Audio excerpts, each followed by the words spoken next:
Hi అండి, అందరికీ నమస్కారము. నేను మీ తెలుగు స్టోరీస్. మన వీడియోస్ కొత్త వాళ్ళు ఎవరైనా చూస్తుంటే ఛానల్ని సబ్స్క్రైబ్ చేసుకోండి. అదేవిధంగా వీడియో గనక నచ్చినట్లయితే ఒక లైక్ కొట్టండి. ఇక స్టోరీలోకి వెళ్దాం. Devil boss part 6. ఆమె విక్రాంత్ చేతిని తన నోటి నుండి తీసివేసి తలుపు వైపు తిరగడం ప్రారంభించింది. విక్రాంత్ ఆమె ముఖానికి చాలా దగ్గరగా ఉన్నాడు. విక్రాంత్ తాగుతున్నాడు మరియు అతని శ్వాస నుండి వస్తున్న మద్యం వాసన ఎంతో ఘాటైన వాసన వెన్నెలాకి చికాకు పెడుతుంది. ఆమెకు మద్యం వాసన అస్సలు నచ్చలేదు మరియు డాక్టర్ విక్రాంత్ని మద్యం సేవించకూడదని మాట వినకపోతే ఆరోగ్యపరమైన సమస్యలు ఇంకా ఎక్కువ అవుతాయని కూడా ఆమెకు తెలుసు. డోర్ బయట నుంచి మాయా గొంతు మళ్ళీ వినిపించింది.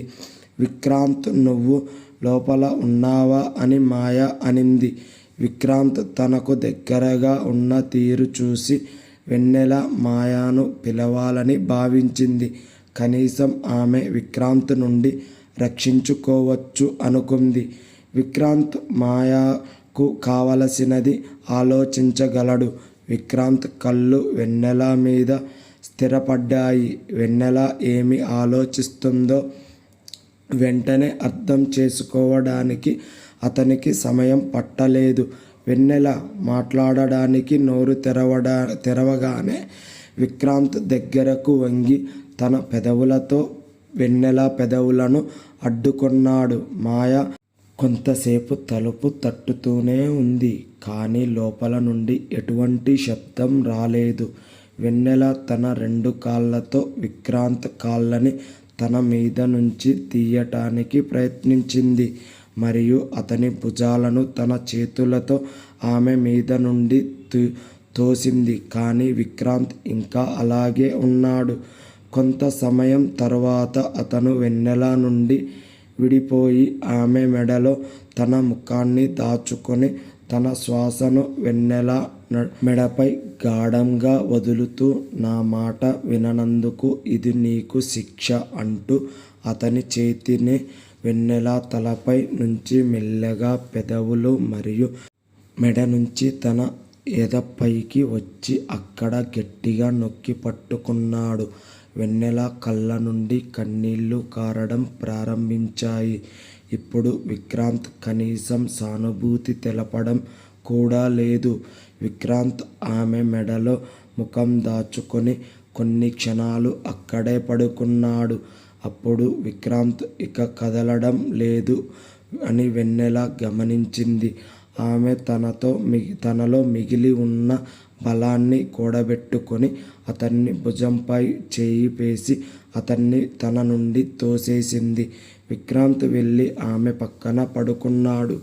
వెన్నెల త్వరగా లేచి తన దుప్పటా తీసుకుంది. విక్రాంత్ చేతితో అక్కడ గట్టిగా పట్టుకోవడం వల్ల ఆమెకి నొప్పి వస్తుంది. వెన్నెల కోపంతో విక్రాంత్ వైపు చూస్తుంది.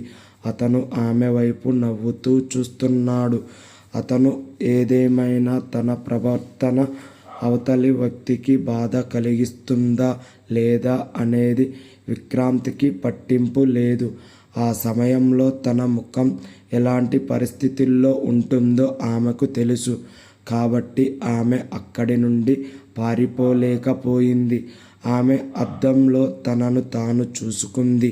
వెన్నెల పెదవులకు రాసుకున్న లిప్స్టిక్ ఆమె పెదవుల నుండి ముఖం మొత్తం అయ్యింది.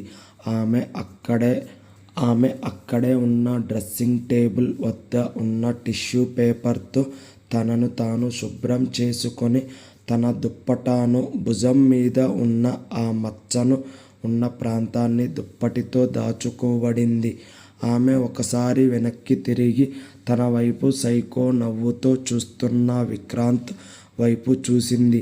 మీరు సైకో కంటే తక్కువ ఏమీ కాదు సార్ అని వెన్నెల అంది. ఆమె తలుపు వైపు వెళ్తుంది.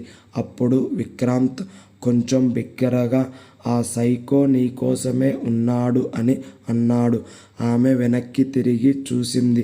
అతను ముఖంలో ఆ వెర్రి చిరునవ్వు ఇంకా అలాగే ఉంది.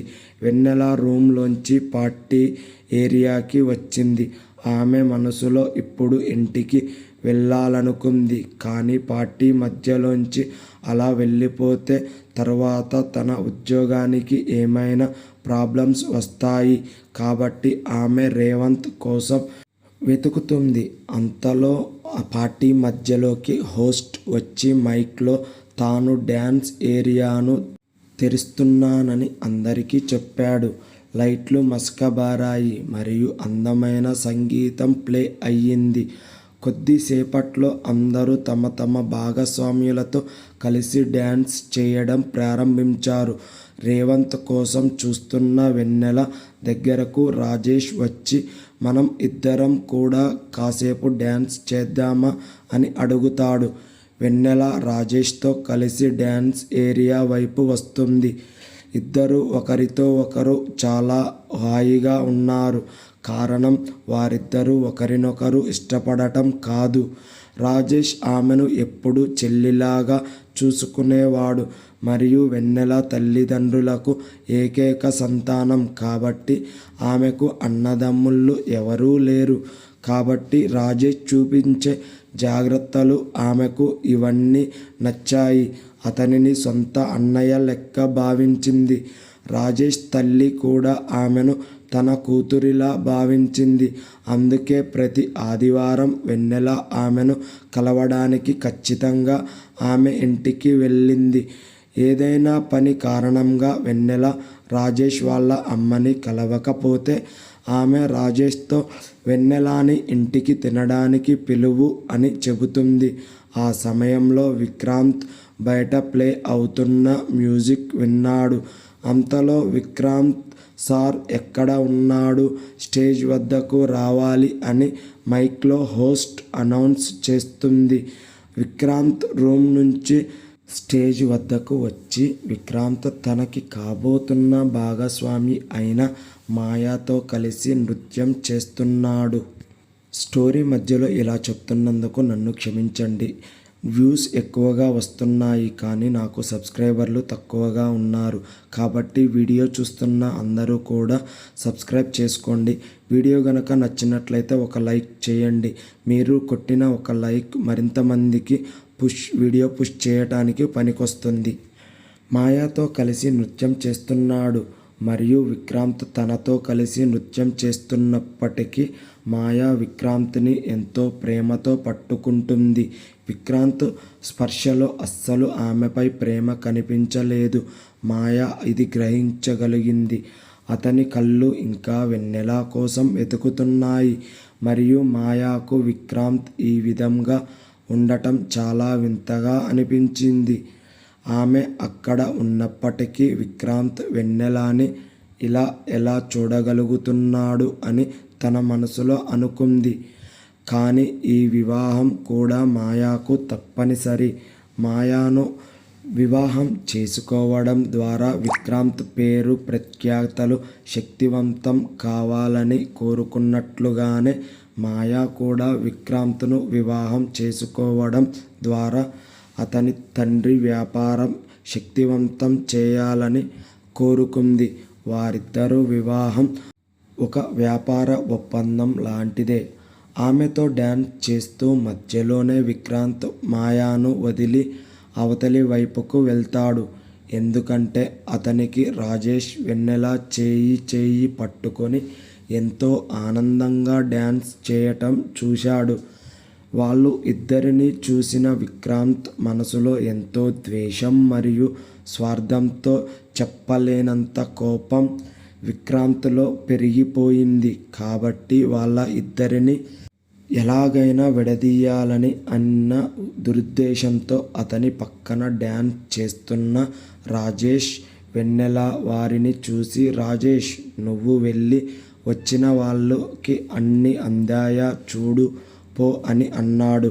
ఇలా చెప్పి అతను వెన్నెల పట్టుకున్న రాజేష్ చేయి పట్టుకొని నువ్వు అక్కడికి వెళ్ళు అని లాక్కున్నాడు. విక్రాంత్ ఇలా చేయగానే రాజేష్ వెన్నెల పట్టుకున్న తన చేతిని చూస్తూనే ఉన్నాడు. అందరూ నృత్యం చేయడంలో బిజీగా ఉన్నారు. రాజేష్ మరియు మాయా మాత్రమే విక్రాంత్ వైపు ఆశ్చర్యంగా చూస్తున్నారు.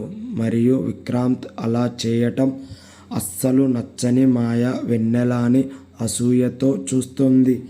ఇవన్నీ కాకుండా ఆ మసక వెలుతురులో విక్రాంత్ వెన్నెలని మరింత ఇబ్బంది పెట్టాలని సిద్ధమవుతున్నాడు అని వెన్నెలకి మనసులో అనుకుంది. విక్రాంత్ వెన్నెల దగ్గరికి వచ్చి క్రూరమైన నవ్వుతో వెన్నెలతో డ్యాన్స్ చేద్దామా అని అడిగాడు. తన సమాధానం చెప్పకముందే విక్రాంత్ ఆమె నడుమును పట్టుకున్నాడు. వెన్నెల పార్టీకి వచ్చిన గెస్ట్ల ముందు ఏమీ అనలేక కళ్ళు ఇంకా క్రిందకి దిగి ఉన్నాయి. విక్రాంత్ ఆమె నడుమును మీద తన పట్టును గట్టిగా బిగించాడు. వెన్నెల తన కనురెప్పలను పైకెత్తి, సార్ దయచేసి నన్ను వదిలేయండి అని వెన్నెల మెల్లిగా అంది.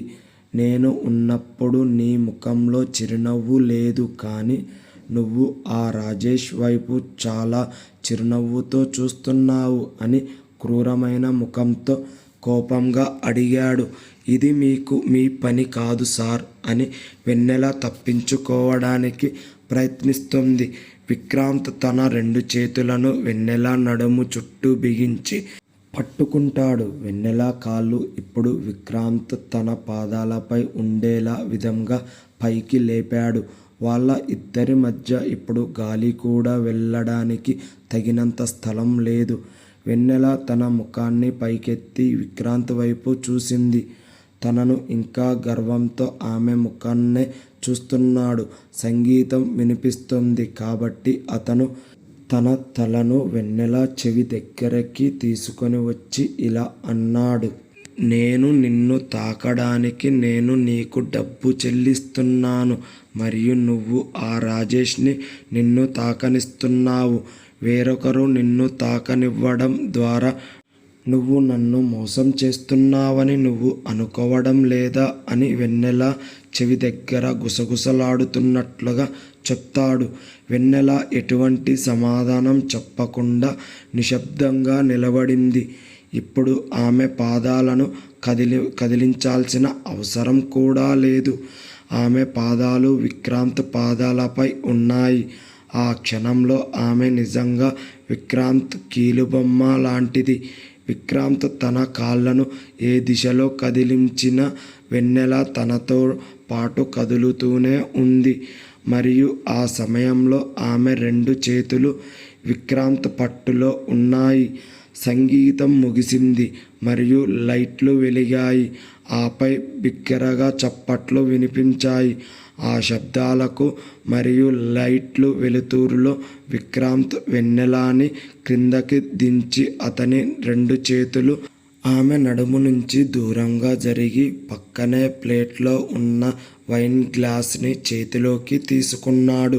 విక్రాంత్ వదలడంతో వెన్నెల మనసు కాస్త ప్రశాంతంగా గట్టిగా శ్వాస తీసుకుంది. ఆపై వీటన్నిటి మధ్యలో ఒక అందమైన అబ్బాయి కనిపించి పార్టీకి వచ్చిన అతిథులందరికీ వచ్చినందుకు అందరికీ తన ధన్యవాదాలు చెబుతాడు. వెన్నెల కళ్ళు ఆ అబ్బాయి మీద పడ్డాయి. అతనిని అక్కడ చూసిన వెన్నెల ఆశ్చర్యంలో పడిపోయింది. ఆమె అక్కడే నిలబడి అతని వైపు చూస్తుంది. అతను మెల్లిగా అన్నాడు, నా పేరు కైలాష్ అని అతను పరిచయం చేసుకున్నాడు. అందరూ అతిథులు ఇప్పుడు భోజనం చేయాలి. అప్పుడు అందమైన బాలుడు కైలాష్ కూడా నృత్యం ప్రాంతంలో ఆశ్చర్యంగా నిలబడి ఉన్న వెన్నెలని గమనించాడు. అతను కూడా ఆమెను చూసి ఆశ్చర్యపోయాడు. కైలాష్ మరియు వెన్నెల ఇద్దరి ముఖాల్లోనూ పెద్ద చిరునవ్వు కనిపించింది. కైలాష్ చేతులు చాచి వెన్నెల వైపు వచ్చాడు. వెన్నెల కైలాష్ ఒకరినొకరు కౌగిలించుకున్నారు. ఎప్పుడో విడిపోయిన బంధం ఇప్పుడు కనిపిస్తే ఎంత సంతోషంగా ఒకరినొకరు కౌగిలించుకుంటారో ఇప్పుడు ఇక్కడ అదే వారిద్దరి మధ్య జరిగినది. కైలాష్ వెన్నెల భుజాలపై పట్టుకొని ఆమె జుట్టును సున్నితంగా నిమురుతున్నాడు. నువ్వు ఎలా ఉన్నావు, ఎక్కడికి వెళ్ళిపోయావు అని కైలాష్ వెన్నెలతో అన్నాడు. వెన్నెల ఏమీ మాట్లాడకుండా తనని భుజాలపై తన ముఖాన్ని దాచుకుంది. నీకు తెలుసా, నేను గత 8 నెలలుగా నీకోసం వెతుకుతున్నాను. నువ్వు ఎక్కడికి వెళ్ళిపోయావు? ఎలా ఉన్నావు? కనీసం నేను గుర్తు రాలేదా? నాకు ఒక్క ఫోన్ కాల్ కూడా చేయాలనుకోలేదా? లేక చేయలేకపోయావా అని వెన్నెల అని కైలాష్ అడిగాడు. వెన్నెల మాత్రం ఏమీ మాట్లాడకుండా తన కళ్ళ నుంచి తన బుగ్గల వరకు కన్నీళ్లు కారుతూ ఉన్నాయి. కైలాష్ తన భుజం చూపించి, ఏంటి ఇలా చేస్తున్నావు అని అన్నాడు. కైలాష్కి వెన్నెలకు ఉన్న పరిచయం ఏమిటి? వాళ్ళిద్దరినీ చూస్తున్న విక్రాంత్ ఏం అనుకుంటున్నాడు? ఈ విషయాలన్నీ నెక్స్ట్ ఎపిసోడ్లో తెలుసుకుందాం. వీడియో చూస్తున్న అందరూ కూడా మన ఛానల్ని సబ్స్క్రైబ్ చేసుకోండి. వీడియో గనక నచ్చినట్లయితే ఒక లైక్ కొట్టండి. Thanks for watching.